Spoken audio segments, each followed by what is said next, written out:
Hello, this is ametamartha, and this will be tonight's last quarter moon reading for the energy this week that will last us into the new moon on the 1st. So I ask for clear guided messages for the collective in order for me to serve as a catalyst for advice, comfort,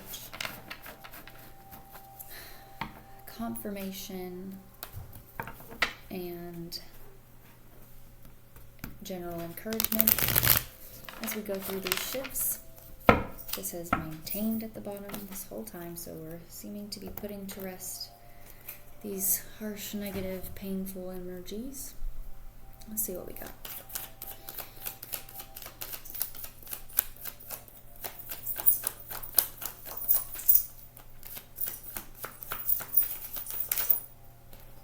Interesting.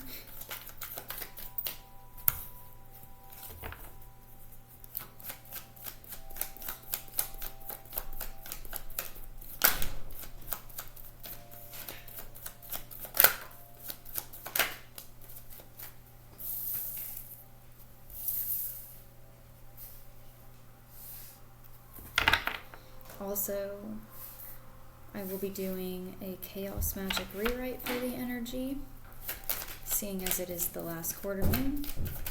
So this will be part 1 of 2.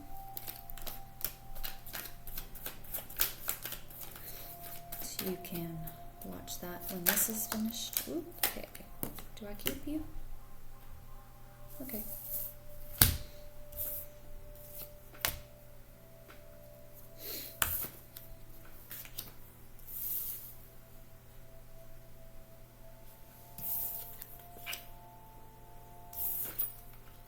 And again, boom. Okay. Interesting. We got a lot of pentacles going on. Okay, so initially, okay, what I'm seeing here is it's time to, these parallels here, he's got, or the hermit has his wand or staff, and the page also has his wanded staff. But see, the hermit here has his gaze upon this light rather than the staff itself.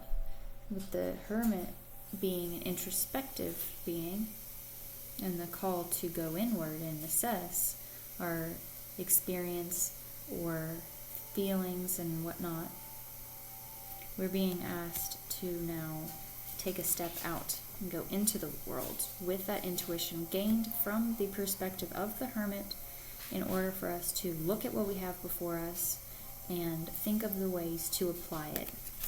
Seeing as the Page of Wands is a less mature or a more youthful energy in that suit, I am thinking we are embarking on something brand new, and as we do so, it offers or asks of us a lot of continual work. We've already been putting out a lot of intention. We've already been putting forth the efforts to manifest. And as we continue to shift, we still have a little bit more to do, a little ways to go before we can become the queen. So before we can sit here on our thrones knowing that everything that we had been initially trying to cultivate has come into fruition, and that we need to continue forward, we're being asked to just put a little bit more effort and work in. I'm actually hearing to specifically look into more of an in-depth explanation of the Queen of Pentacles, specifically in reverse.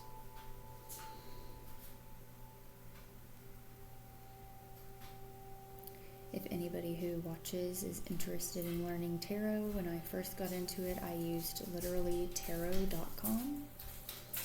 They have some pretty good, or for my cross-referencing materials and whatnot, I liked their explanations to things more than certain others.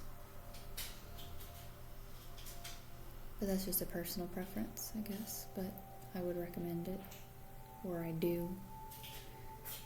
Okay.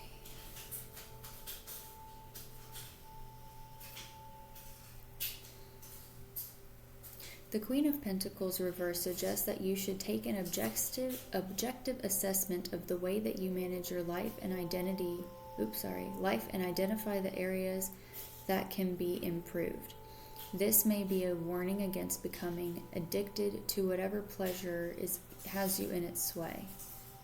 It is important to review the ways that you have been spending your time, money, and energy over the last 6 months or so, and ask yourself, is this truly in balance, or is there something I can improve in the way that I have been managing my life?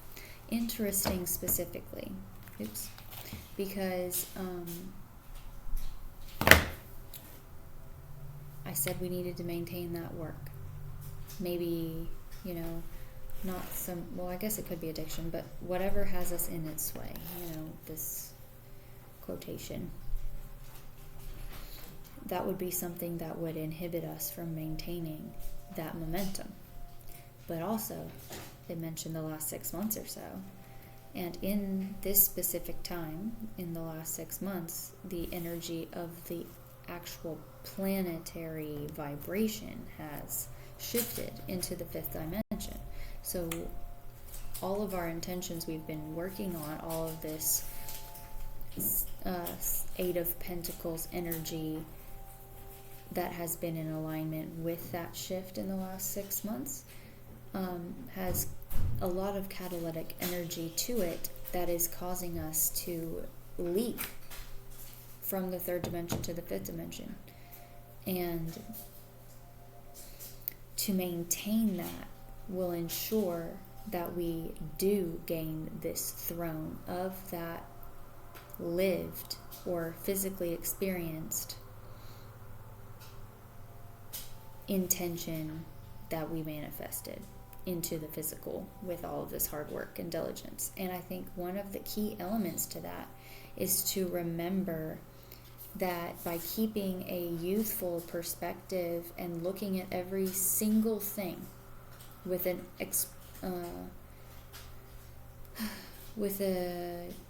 excited, or if it's not excited, just an exploratory perspective to see what potential there is in everything, even what's uncomfortable. I'm sorry, my cats are playing.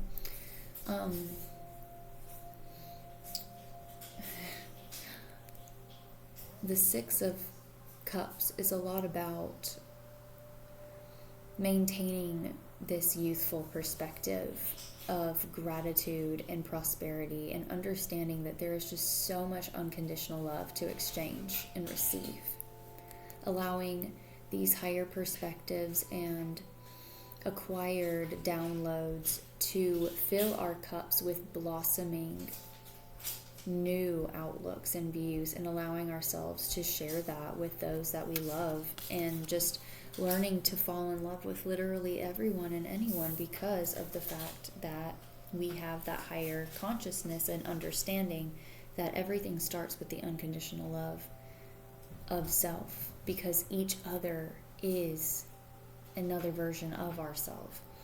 And I think at this point, yes, we are the beneficiaries of this life manifested, and we do have a responsibility to uphold, to ensure that these things do come to us and that we do attract them with what we put out there. But we need to also remember to have fun. Live this life. It's not so much to do anymore. We've had a lot of work to do, but on the other end of this, we're going to just learn how to play. Once we make that 5th dimensional shift in perspective mentally, we're just going to be able to have a good life and enjoy our wonderful life, instead of having to put so much healing energy into what we have physically experienced in the past that was not so exuberant. Also here with the Queen of Swords, we're taking a step back from the physical, from taking physical action, and we're needing to refine our concepts of what we have going on so that we can maintain that higher perspective at all times, like really slowing down enough to inquire with ourselves and our higher selves what nuggets of gold are implanted in all of the obstacles and challenges, so that we can keep the perspective and the high ground here of somebody who realizes, yeah, these things might come up one after another and I'm getting tired, but I do have a support system behind me, and I do have the ability to access the divinity within me to overcome these obstacles and have gratitude as I make it through and persevere, because I have so much around me at all times. And I started saying that at 10:33, which is keeping your faith and optimism, and that energy being amplified by the 10. And I finished my statement at 10:44, which is also an amplification of the understanding that we are divinely provided for, and we have loving guides and helpers or spirits around us all the time, just waiting for us to ask for their assistance in keeping what we need to lay to rest, keeping it at peace, because we realize that each and every one of these swords in our backs from the past was actually a lesson that we achieved or learned, and that we can heal these pains and forgive those wrongdoings and really get up from this and walk toward that sunrise. Because this has maintained its position in reverse, which means that we are healing these things. Any last messages before I move on to the oracle cards, please?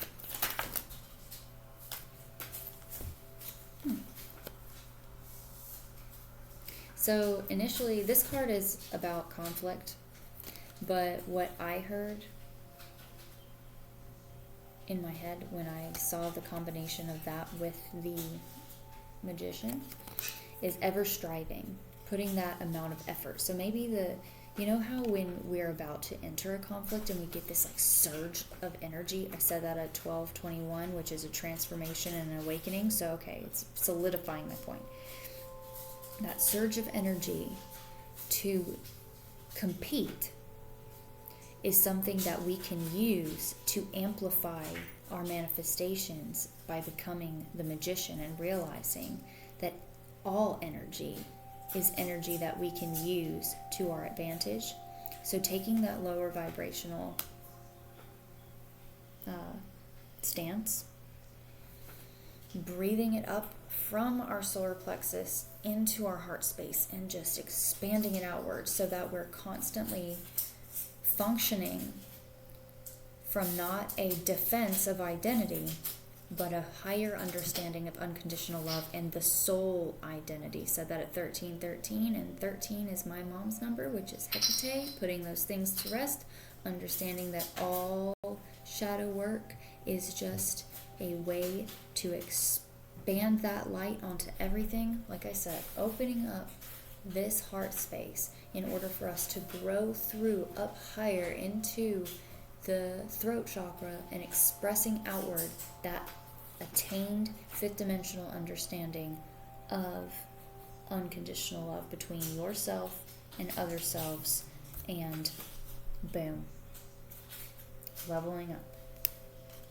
So now I will go to my oracle deck. This is the Ask Your Guides deck from the book Ask Your Guides by Sonia Choquette. I highly recommend it. It has a lot of good explanations to how to interact and understand the way that your guides interact with you, and to just learn how to better engage with an invisible guidance system. These will be cards to pull for which guides want to be present in our week that we can try to recall to call on. Heck yes. Oh, yay. Sorry, I work a lot with Archangel Michael, and this is the first time I've ever had his card be pulled, so that makes me happy, specifically. Anyone else? one last go. Okay. Really? Okay. Oh, no. Okay. Wait, hang on. Let me see here. That's a lot.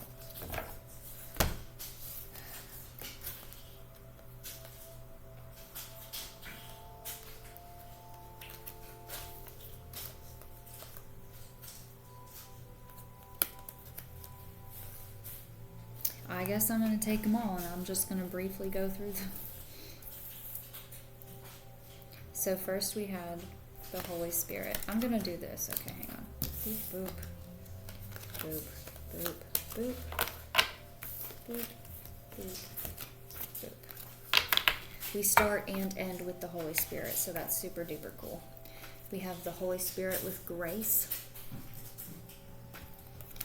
self-esteem with Guardian Angel Michael. We have imagination with the inner child. Sorry about the glare, if you can't really see. We have shame with the divine healers. Deprivation with the prosperity guides. Business with Venus. Devotion with the nature spirits. And then back around again, we've got family with the Holy Spirit. So I feel so much so that this is more of our soul family. This is an ignition switch of our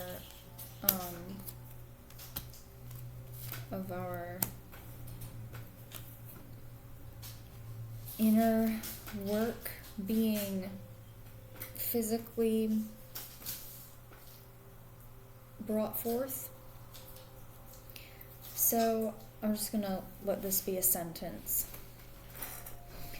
As we go within and regard the connection to the highest self, which is the Divine Father, the Father of creation, Adonai,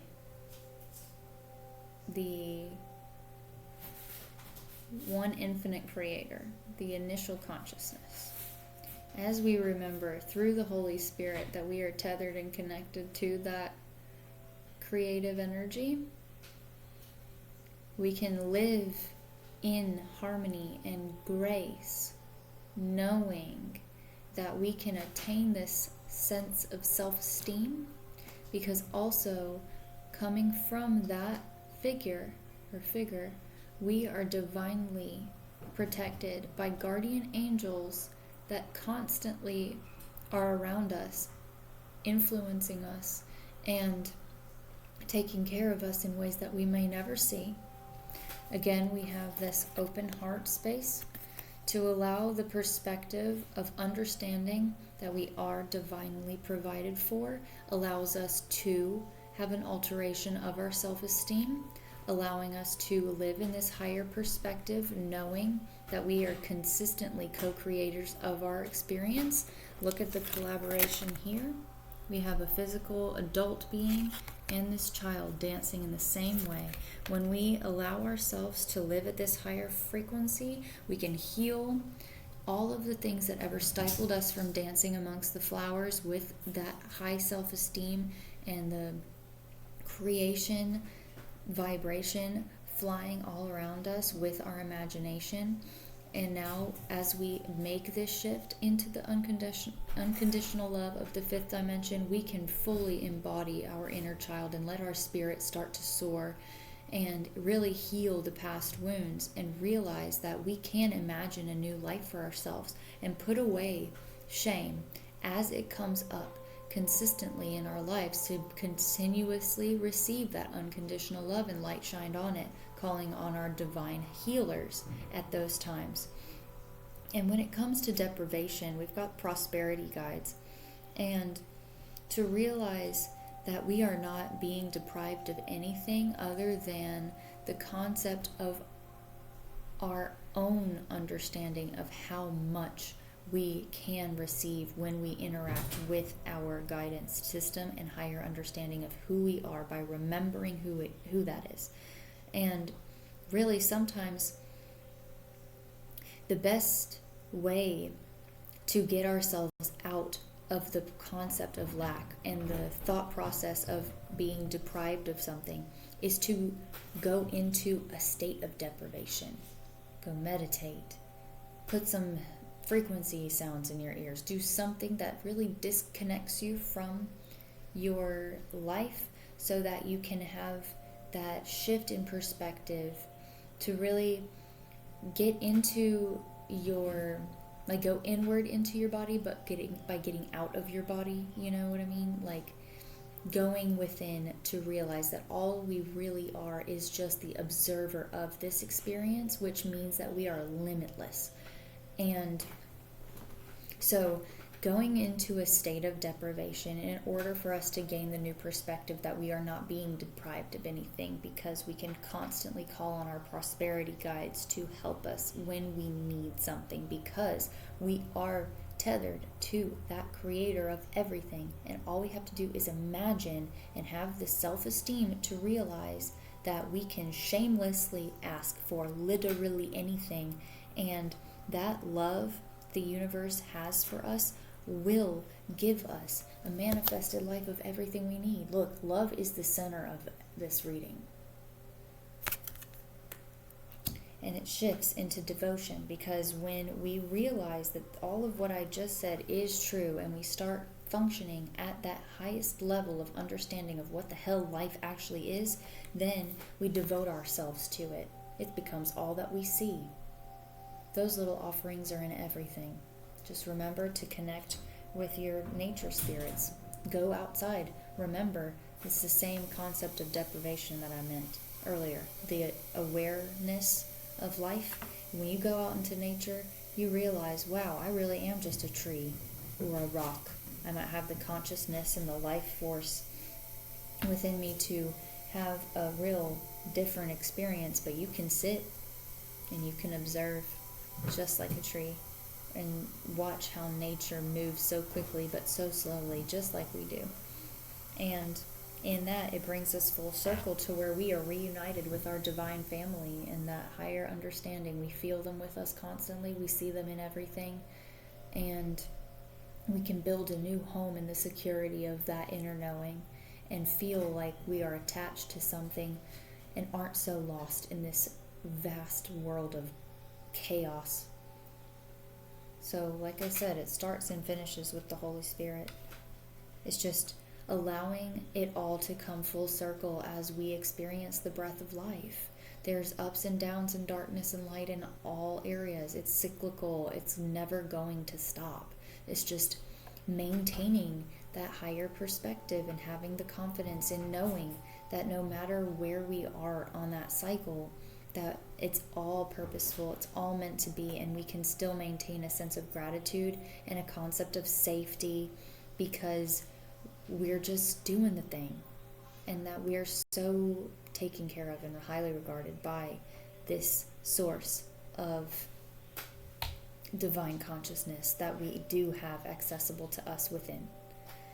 So that is what I have for the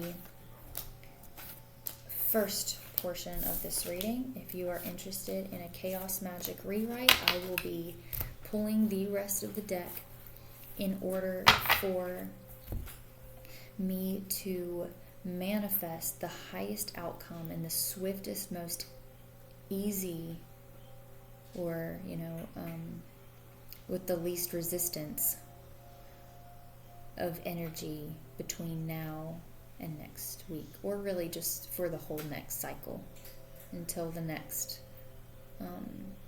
last quarter moon. And I appreciate your watching, and I hope and know that everything that you have going for you is coming towards you, and that this life that you're living is going to start shining a very beautiful face. Thanks.